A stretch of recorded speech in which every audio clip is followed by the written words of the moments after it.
Hello students, how are you? Hope you all are doing well. आज हम पढ़ेंगे आपकी हिंदी सुगम भारती का पाठ 17 तीर्थ यात्रा। ओके, तीर्थ यात्रा यह एक कहानी है जिसे सुदर्शन जी ने लिखा है। ओके, इसमें जीवन के मूल्यों के बारे में हमें पता चलेगा, सामाजिक चर्चा इसमें है। ओके, चलिए इसे पढ़ते हैं कि इस चैप्टर का नाम, इस कहानी का नाम तीर्थ यात्रा क्यों पड़ा। ओके, चलिए हम इसे पढ़ते हैं। हेमराज का रंग रूप साधारण बालकों जैसा ही था, मगर लाजवंती की आंखों में वैसा बालक सारे संसार में कोई ना था। ना, ये जो लाजवंती है इसका नाम क्या है? लाजवंती। और ये उसका बेटा हेमराज है ना। यह बाकी बालकों जैसा, बाकी बच्चों के जैसा ही था, परंतु लाजवंती जो है वह इससे बहुत ज़्यादा ही प्यार करती थी, है ना। उसे एक पल के लिए भी अपने नज़रों से दूर नहीं करती थी। लाजवंती माँ की ममता ने उसकी आंखों को धोखे में डाल दिया था। लाजवंती को उसकी इतनी चिंता थी कि वह दिन रात उसे छाती से लगाए फिरती थी, मानो वह कोई दीपक हो जिसे बुझाने के लिए हवा के तेज झोंके बार बार आक्रमण कर रहे हों। वह उसे छिपा छिपा कर रखती थी, कहीं उसे किसी की नज़र न लग जाए। सबके लड़के प्रायः खेतों में खेलते फिरते, मगर लाजवंती हेमराज को घर से बाहर ना निकलने देती थी। अगर कभी वह निकल भी जाता तो लाजवंती घबराकर ढूंढने लग जाती और उसके मन में भय बैठ जाता था। मगर इतना सावधान रहने पर भी हेमराज बुरी नज़र से ना बच सका। प्रातःकाल था, लाजवंती दूध दुह रही थी। इतने में हेमराज जागा और जागते ही मुंह फुलाकर बोला, माँ। आवाज में उदासी थी। लाजवंती के हाथ से बर्तन गिर गया। लाजवंती के हाथ से बर्तन गिर गया। दौड़ती हुई हेमराज के पास पहुंची और प्यार से उसके सिर पर हाथ फेरकर बोली, क्यों हेम, क्या है बेटा? घबराया हुआ क्यों है तू? इस तरह क्यों बोलता है तू? है ना। जो है लाजवंती थी उसका बेटा, वह उसे बहुत प्यार करती थी। वह उसे बिल्कुल अपने छाती से लगाए रखती थी, बहुत ही उसे लाड प्यार से रखती थी। उसे कहीं भी बाहर नहीं निकलने देती थी। बाकी सारे बच्चे खेलते रहते थे, परंतु वह अपने बेटे हेमराज को बाहर नहीं जाने देती थी। परंतु यह कभी वह चला भी गया बाहर खेलने तो वह उसे घबराकर ढूंढने के लिए लग जाती थी, ताकि उसे किसी की नज़र ना लग सके। परंतु वह उसे बुरी नज़र से नहीं बचा सकी। एक दिन ऐसा आया जब वह सुबह दूध दुह रही थी, है ना, तब उसका बेटा आया और मुंह फुलाकर बोला, है ना, माँ। तो उसकी आवाज़ से लाजवंती घबरा गई, है ना। उसने कहा, क्या हुआ बेटा, तुम क्यों ऐसे बोल रहे हो? है ना। हेमराज की आंखों में आंसू डबडबा गए, है ना, आंसू भर आए।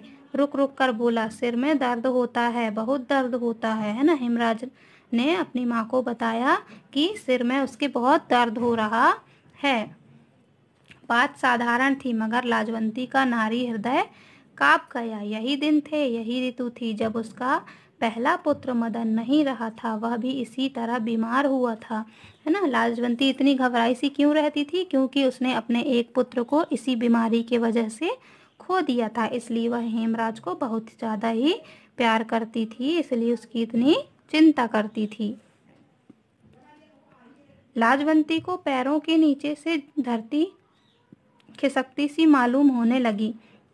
जिस तरह विद्यार्थी एक बार असफल होकर दूसरी बार परीक्षा में बैठते समय घबराता है, उसी तरह हेमराज के सिर दर्द से लाजवंती व्याकुल हो गई, है ना। गांव में दुर्गादास वैद्य अच्छे अनुभवी वैद्य थे। लोग उन्हें लुकमान समझते थे। सैकड़ों रोगी उनकी दवा से स्वस्थ होते थे, ना। गांव में पहले के ज़माने में गांव में डॉक्टर वगैरह नहीं चलते थे। वहाँ पर क्या होते थे, जो इलाज करते थे उन्हें हम वैद्य कहते थे, है ना। सभी जगह पर वही गांव के में आसपास के गांव में भी वैद्यों को बुलाकर ले जाया था, तब वह उनकी हाथ की नस को छूकर उन्हें दवाइयाँ देते थे। आसपास के गांव में भी उनका बड़ा नाम था। लाजवंती उड़ती हुई उनके पास पहुंची। उड़ती हुई मतलब बहुत ही भागी भागी तेज से उनके पास पहुंची। वैद्य जी बैठे एक पुराना साप्ताहिक समाचार पत्र पढ़ रहे थे। लाजवंती को देखकर उन्होंने पत्र हाथ से रख दिया और आंखों से ऐनक उतार कर, है ना, आँख चश्मा उतार कर बोले, क्यों बेटी, क्या बात है? लाजवंती ने चिंतित सी होकर उत्तर दिया, हेम बीमार है। वैद्य जी ने सहानुभूति के साथ पूछा, कब से? तो लाजवंती ने कहा, आज से ही। कहता है सिर में दर्द है। बुखार तो नहीं? वैद्य ने पूछा। मालूम तो नहीं होता, उसने लाजवंती ने जवाब दिया कि मालूम तो नहीं होता, आप चलकर खुद ही देख लीजिए। न वैद्य ने नाड़ी देखी, माथे पर हाथ रखा और फिर कहा, कोई चिंता नहीं, दवा दे देता हूँ, बुखार उतर जाएगा। लाजवंती के डूबते हृदय को सहारा मिल गया, है ना, जो वह बहुत अधिक चिंतित थी। तो वैद्य जी के इस तरह बताने से उसे थोड़ी चिंता से मुक्ति मिली। कई दिन बीत गए, हेमराज का बुखार नहीं उतरा। वैद्य जी ने कई दवाइयाँ बदली, परंतु किसी ने अपना असर नहीं दिखाया, है ना। बहुत दिन बीत चुके थे और उसे किसी भी दवा का असर नहीं हो रहा था उस पर। लाजवंती को चिंता बढ़ने लगी। वह रात रात भर उसके सिरहाने बैठी रहती। लोग आते और धीरज देकर चले जाते, मगर लाजवंती का मन उसकी बातों की ओर ना दौड़ता। डरी डरी रहती और अपने मन की पूरी शक्ति से हेम की सेवा में लगी रहती, है ना। उसे कोई भी तसल्ली देता तो उसे उसकी बातें समझ में ना आती, वह उनकी बातों पर ध्यान नहीं देती। वह डरी डरी सी रहती और अपनी पूरे मन की शक्ति से जो हेम की सेवा में लगी रहती। एक दिन उसने वैद्य जी से पूछा, आखिर क्या बात है जो यह बुखार उतरने का नाम नहीं लेता? वैद्य जी ने उत्तर दिया, मियादी बुखार है ना। लाजवंती चौंक पड़ी। उसने तड़प कर पूछा, मियादी बुखार क्या है ना, यह मियादी बुखार क्या है? अपनी मियाद पूरी करके उतरेगा।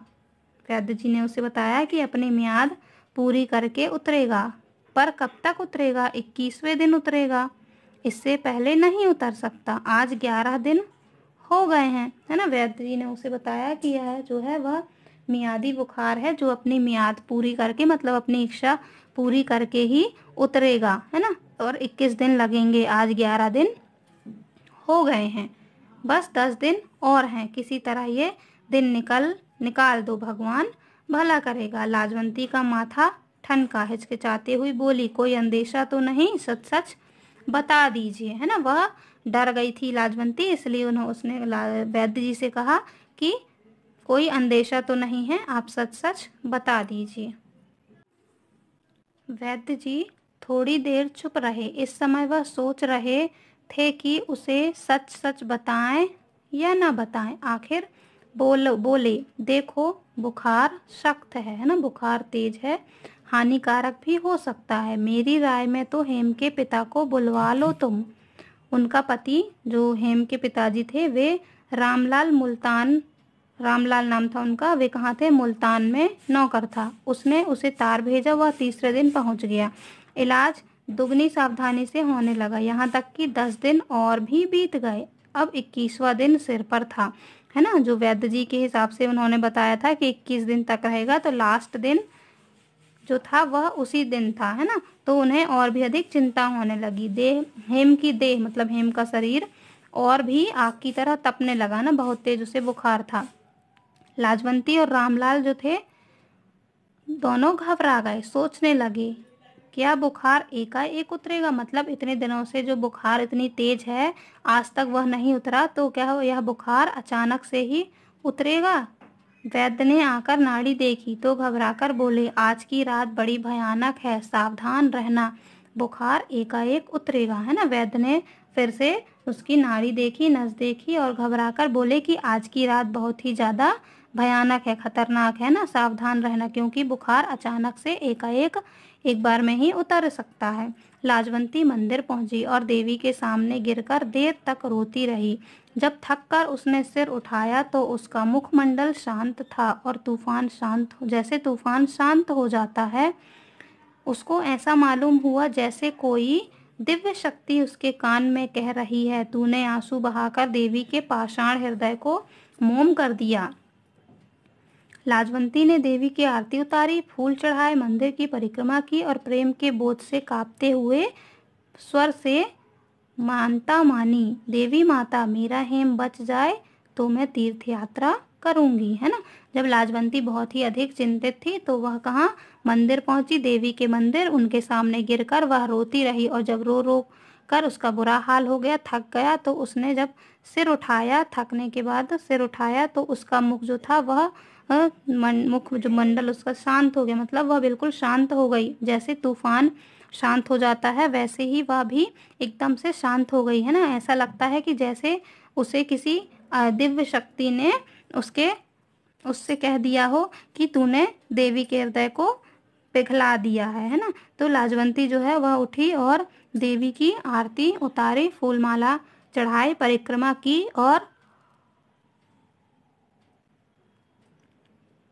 मानता मानी, है ना, मन्नत जैसे बोलते हैं, अपनी मन्नत मांगी कि देवी माता यदि मेरा हेम बच जाएगा तो मैं कहाँ जाऊंगी, तीर्थ यात्रा पर जाऊंगी, है ना। यह मानता मानने के बाद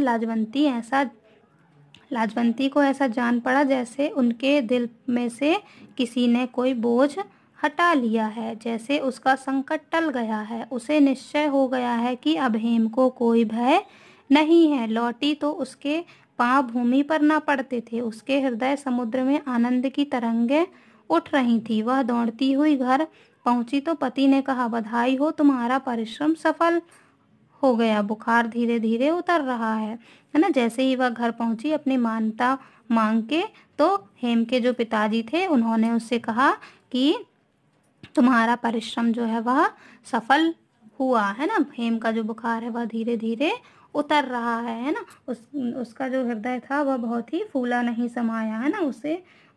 उसके हृदय में ऐसे समुद्र की तरह आनंद की तरंगें उठ रही थी। बहुत ही खुश थी लाजवंती यह सुनकर।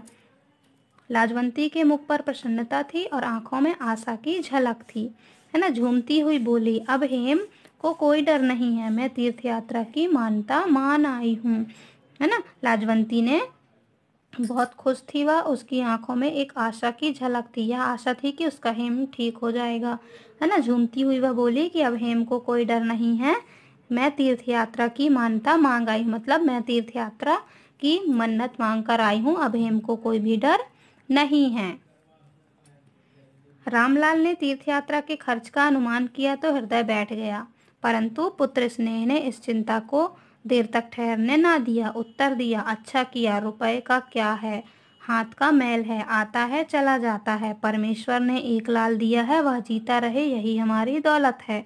लाजवंती ने स्वामी को सुला दिया और आप रात भर जागती रही, है ना। रामलाल जब जो था तीर्थ यात्रा का नाम सुनकर वह अनुमान लगाने लगा कि कितना खर्चा आएगा। खर्चे का अनुमान लगाते ही वह उसका हृदय बैठ गया, है ना। वह बहुत ही घबरा गया, परंतु उसका जो पुत्र स्नेह मतलब हेमराज के प्रति जो उसका प्यार था, तो उसकी इस चिंता को ज़्यादा देर ठहरने नहीं दिया, है ना। उसने लाजवंती को उत्तर दिया कि अच्छा किया जो मानता मांग आई, है ना। रुपयों का क्या है, आता जाता रहता है ना, हाथ का मैल है, आज नहीं तो कल हम कमा ही लेंगे, है ना। भगवान ने उन्हें एक ही उनका पुत्र दिया है, वह हमेशा जीता रहे, है ना, सलामत रहे, यही उनकी दौलत है। उन्होंने अपने बेटे हेम को ही अपनी दौलत माना, है ना। और फिर लाजवंती ने जो अपने पति मतलब रामलाल को सुला दिया और खुद रात भर जागती रही।